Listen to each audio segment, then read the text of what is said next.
하나님께서 오늘 우리에게 주시는 말씀은 로마서 4장 13절로부터 25절 말씀입니다. 이 기록된 계시의 말씀을 봉독할 때 살아계신 하나님의 음성을 들으실 수 있기를 바랍니다.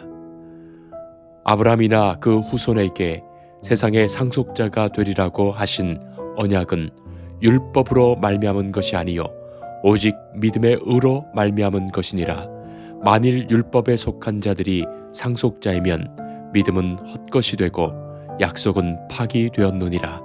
율법은 진노를 이루게 하나니 율법이 없는 곳에는 범법도 없느니라. 그러므로 상속자가 되는 그것이 은혜에 속하기 위하여 믿음으로 되나니 이는 그 약속을 그 모든 후손에게 굳게 하려 하심이라. 율법에 속한 자에게뿐만 아니라 아브라함의 믿음에 속한 자에게도 그러하니 아브라함은 우리 모든 사람의 조상이라. 기록된 바 내가 너를 많은 민족의 조상으로 세웠다 하심과 같더니 그가 믿은 바 하나님은 죽은 자를 살리시며 없는 것을 있는 것으로 부르시는 이시니라. 아브라함이 바랄 수 없는 중에 바라고 믿었으니 이는 내 후손이 이같으리라 하신 말씀대로 많은 민족의 조상이 되게 하려 하심이라. 그가 백세나 되어 자기 몸이 죽은 것 같고 사라의 태가 죽은 것 같음을 알고도 믿음이 약하여지지 아니하고 믿음이 없어 하나님의 약속을 의심하지 않고 믿음으로 견고하여져서 하나님께 영광을 돌리며 약속하신 그것을 또한 능히 이루실 줄을 확신하였으니 그러므로 그것이 그에게 의로 여겨졌느니라. 그에게 의로 여겨졌다 기록된 것은 아브라함만 위한 것이 아니요 의로 여기심을 받을 우리도 위함이니 곧 예수 우리 주를 죽은 자 가운데서 살리신 이를 믿는 자니라. 예수는 우리가 범죄한 것 때문에 내줌이 되고 또한 우리를 의롭다 하시기 위하여 살아나셨느니라. 아멘.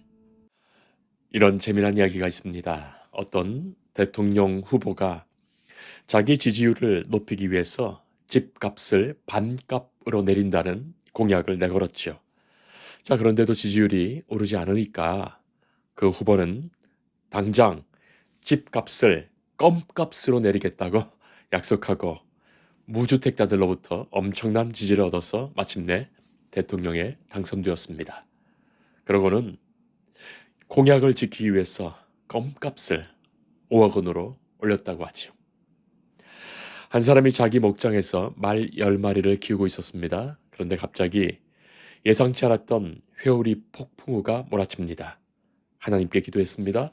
하나님, 제발 아무 일도 없이 이 폭풍이 지나가게 해주세요. 만약 제 소원을 들어주시면 이 말을 다 팔아서 말판 돈으로 남을 위해서 쓰겠습니다.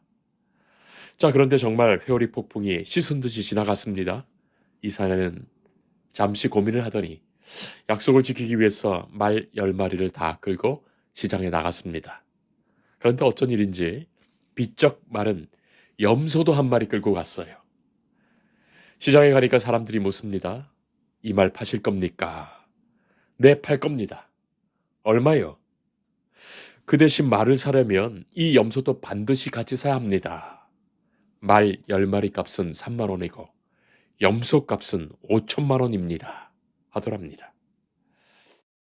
하도 헛 약속도 많고 헛 공약도 많다 보니까 약속이 약속 같지 않은 세상에 우리가 사는 것 아닌가 싶습니다. 그러나 약속이야말로 인간이 살아가는 그 신뢰의 기초가 아니겠습니까? 여러분은 얼마나 약속을 소중히 여기며 살아가십니까? 얼마나 약속을 지키며 살아가십니까? 니콜라스 게이지 주연의 당신에게 일어날 수 있는 일이라는 영화가 있었습니다. 평범한 경찰관인 랭은 식당에서 커피 한 잔을 마시고 나오다가 마침 팁을 줄 돈이 없어서 복권이 당첨되면 절반을 주겠다고 이 여종업원인 이본느에게 약속했지요. 그런데 정말로 400만 달러 복권에 당첨되자 이 랭은 주저하지 않고 절반인 200만 달러를 약속대로 그 여종업원에게 줍니다. 그러면서 그가 하는 유명한 말이 있죠. 약속은 약속이니까. Promise is promise. 초등학교 3학년 교과서에 나오는 이야기입니다. 안창호 선생님이 중국 상하이에서 독립운동을 할 때의 일이죠. 어느 날 선생님은 한 동포의 집에 들렀습니다. 이튿날 그 집 아이의 생일이라는 것을 알게 된 선생님은 그 아이에게 생일 선물로 인형을 사주기로 약속했습니다.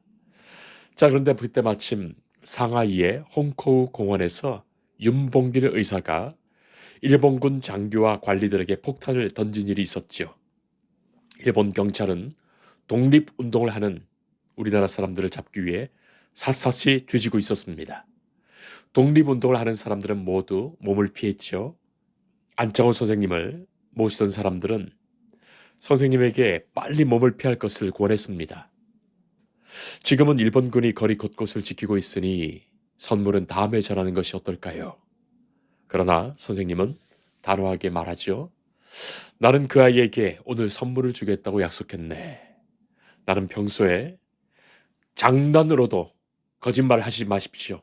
꿈에라도 거짓말 하지 마십시오. 그렇게 말해 왔는데 내가 어떻게 약속을 어길 수 있겠나. 선생님은 선물을 기다릴 어린아이의 그 눈망울을 생각하면서 그 아이에게 결코 실망을 주지 않으려고 선물을 들고 그 집으로 가다가 일본 경찰에게 붙잡히고 말았습니다. 성경은 약속의 책입니다. 구약, 신약, 다 옛 약속, 새 약속, 약속의 책입니다. 누가 세워봤는지 모르겠지만 성경에는 무려 7,487가지의 약속이 있다고 하지요. 그야말로 약속의 책 아니겠습니까? 자, 그런데 이 성경에 있는 가장 큰 약속은 무엇일까요? 하나님이 메시아, 당신의 아들을 보내시겠다는 그 약속입니다. 그래서 구약은 오실 예수님에 대한 말씀이요. 신약은 오신 예수님에 대한 말씀이 됩니다. 하나님은 우리와 함께 하시겠다는 약속을 임마누엘 예수님이 오심으로 그렇게 그 약속 지켜주신 거예요. 민수기 23장 19절은 이렇게 말합니다. 하나님은 인생이 아니시니 시건치 않으시고 인자가 아니시니 후회가 없으시도다. 어찌 그 말씀하신 바를 행치 않으시며 하신 말씀을 실행치 않으시랴. 오늘 본문 말씀에서 사도 바울은 그것을 분명히 알았습니다. 약속이라는 것이 얼마나 소중한 것인지, 그리고 그 약속이 하나님의 것임을, 그리고 그 약속이 하나님의 사랑임을 말입니다. 13절 말씀 보면 이런 말씀이 기록됩니다. 아브라함이나 그 후손에게 세상의 상속자가 되리라고 하신 언약은 율법으로 말미암은 것이 아니요 오직 믿음의 의로 말미암은 것이니라. 16절 말씀 보면 또 이렇게 말씀합니다. 그러므로 상속자가 되는 그것이 은혜에 속하기 위하여 믿음으로 되나니 이는 그 약속을 그 모든 후손에게 굳게 하려 하심이라. 20절 말씀 이하 보면 믿음이 없어 하나님의 약속을 의심하지 않고 믿음으로 견고하여져서 하나님께 영광을 돌리며 약속하신 그것을 또한 능히 이루실 줄을 확신하였으니 그러므로 그것이 그에게 의로 여겨졌느니라. 아브라함은 하나님의 사람입니다.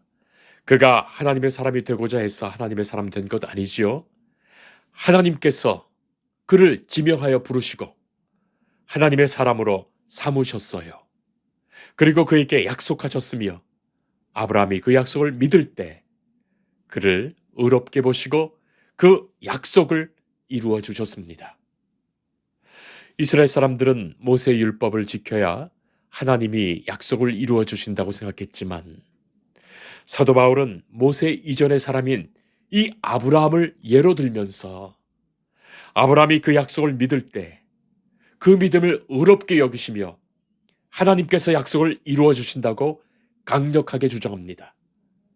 우리의 의로움은 율법에서 오는 것이 아니라 하나님의 약속을 믿는 그 믿음에서 오는 것이다 말씀하지요.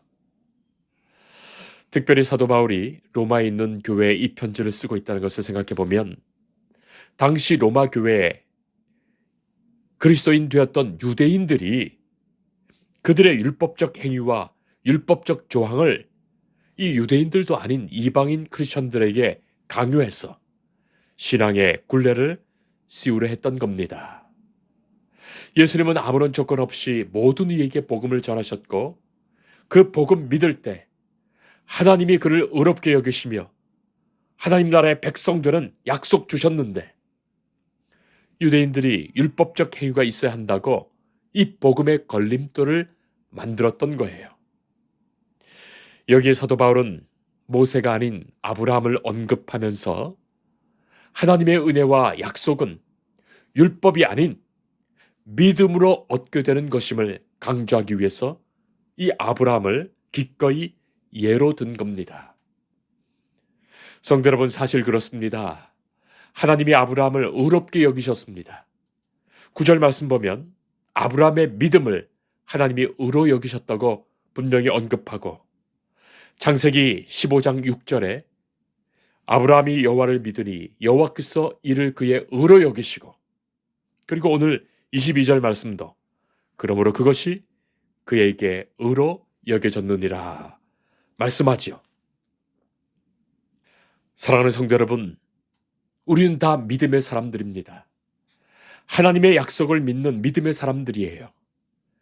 특별히 하나님께서 약속하신 가장 크신 약속, 당신의 아들을 이 땅에 보내시어 우리로 그를 믿고 영접한다면 우리의 모든 죄를 사하시고 우리를 구원하시며 하나님 나라의 백성으로 하나님의 자녀 삼으신다고 하신 그 약속을 믿는 사람들이에요.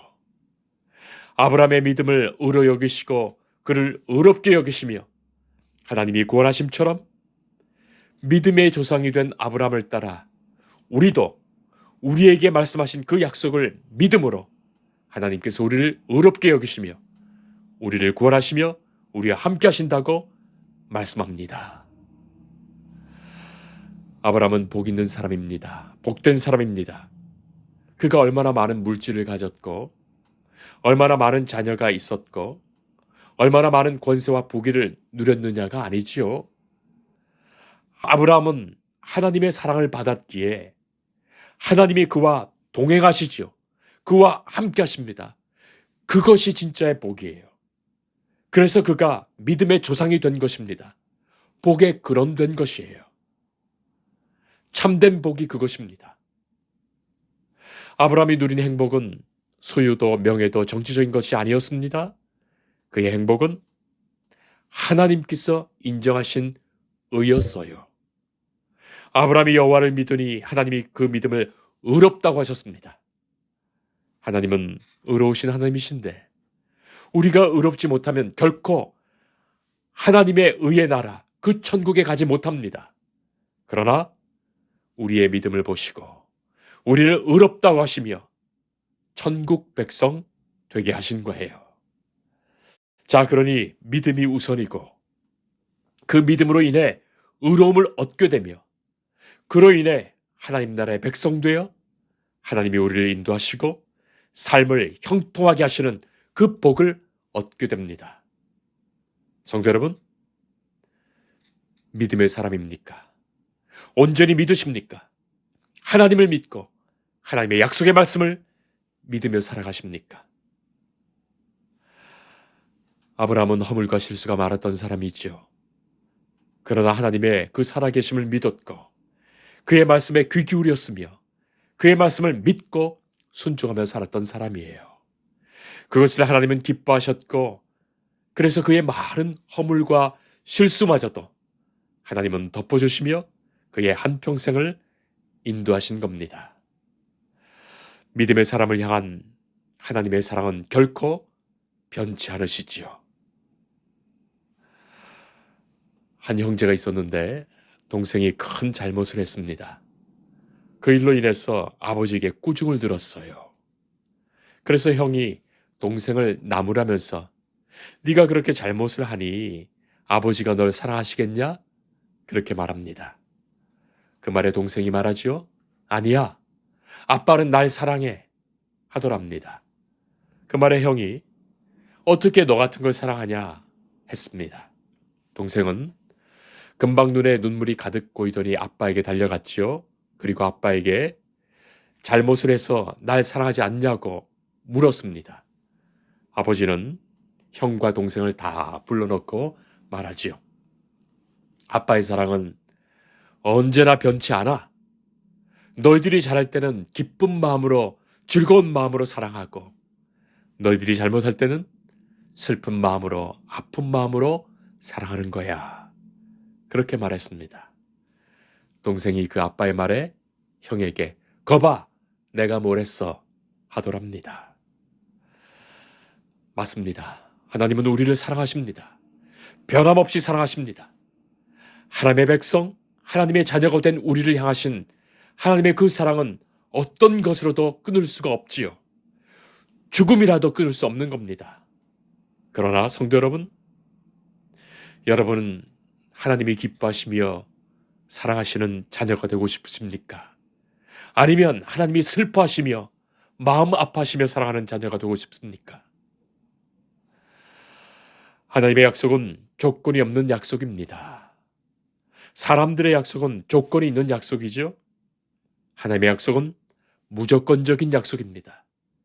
그래서 하나님의 약속은 사랑의 약속되는 겁니다. 그 사랑은 변치 않으시는 사랑이에요. 그 사랑을 알고 응답하는 사람은 그 사랑을 받고 하나님의 그 사랑 안에 거하게 되고, 그 사랑을 모르고 딴 길로 가는 사람은 하나님의 사랑을 모르는 삶을 살게 되는 겁니다. 아브라함의 실수나 연약함으로 하나님은 당신의 사랑을 취소하지 않으셨습니다. 그래서 우리는 하나님의 약속 앞에서 언제나 예, 아멘 하는 마음을 가져야 되겠죠? 바로 그것이 믿음입니다. 거기에 은혜가 있고 거기에 진정한 성취가 있습니다.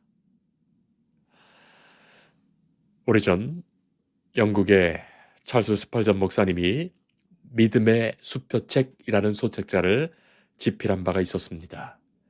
그 책에서 하나님의 약속은 마치 수표책과 같다고 말하지요. 우리나라 사람들은 수표책이 없지 않습니까? 은행에서 발행하는 자기압 수표 정도를 갖고 있지만 이 서양에서 사용하는 수표책, 여러분 어느 날 우리에게 수표가 우편으로 배달되었다고 생각해 보세요. 수표 수십 장이 들어있는 겁니다. 그 수표마다 금액이 표시되어 있고 신기하게도 수취인란에 나의 이름이 적혀 있습니다. 자, 그 금액을 확인하는 순간 입이 딱 벌어지죠. 엄청나거든요. 그런데 농담이겠지, 사실일 리가 없어. 호기심에 눈길을 돌려 오른쪽 하단을 보니까 이 수표의 금액을 내게 지불하겠다고 보장하시며 서명하신 분이, 이 수표를 발행하신 분이 하나님인 거예요. 금액을 다시 확인해 보니까 이렇게 쓰여져 있습니다. 유혹을 이기는 약속, 인도하심의 약속, 합력하여 선을 이루시는 약속, 필요를 따라 공급하시는 약속, 위로의 약속, 평안의 약속, 영생의 약속. 우리가 하나님의 그 약속을 믿는다면 그 믿음을 의롭게 여기시며 하나님은 우리에게 그 모든 약속을 사랑으로 이루어 주십니다. 그러나 믿지 않는다면 그에게는 아무런 일도 이루어지지 않지요. 수표는 그냥 쓰레기에 지나지 않는 거예요. 우리에게 약속하시는 하나님, 우리는 그 약속을 믿습니다. 예수님이 이 땅에 오셨습니다. 우리는 예수님의 말씀을 믿습니다. 우리를 위하여 십자가에 죽으심으로 우리의 죄를 사하시며 우리에게 생명 주시며 구원 주심도 믿습니다. 저 영원하신 하나님의 나라 그 천국 약속도 믿습니다. 우리를 그 나라의 백성 되게 하심도 믿습니다. 오직 믿는 그를 하나님은 의롭다 하시며 그의 일평생을 인도하십니다. 기도하겠습니다. 하나님 감사합니다. 하나님의 가장 큰 약속으로 이 땅에 예수님이 오셨습니다. 주께서 우리를 사랑하시어 독생자 아들 예수님을 이 땅에 보내셨고 주는 나를 위하여 십자가에 죽으셨습니다. 나를 용서하셨고 나를 구원하십니다. 그 사랑의 약속을 내가 믿어 주께서 의롭다 하시며 천국의 백성 삼으셨습니다. 우리가 이 믿음에 굳건히 서며 주와 동행하는 중에 주께서 주시는 복된 삶을 살아가게 하옵소서. 이 믿음으로 주의 나라를 증언하며 복음을 위하여 살게 하옵소서. 예수님 이름으로 기도합니다. 아멘. 주님을 늘 믿으며 그 손을 의지하고 내 몸과 마음을 바쳐서 끝까지 충성하리.